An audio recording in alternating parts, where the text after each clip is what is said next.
గుప్పెడు ఉప్పును పోగేసి నిప్పుల ఉప్పెనగా చేసి దండియాత్రనే దండయాత్రగా ముందుకు నడిపిన అధినేత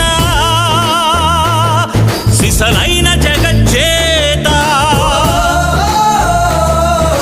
చరకాయంత్రం చూపించి స్వదేశీ సూత్రం నేర్పించి నూలు పోగుతో మదపుటేనుగల బంధించాడు రజాతి పిత.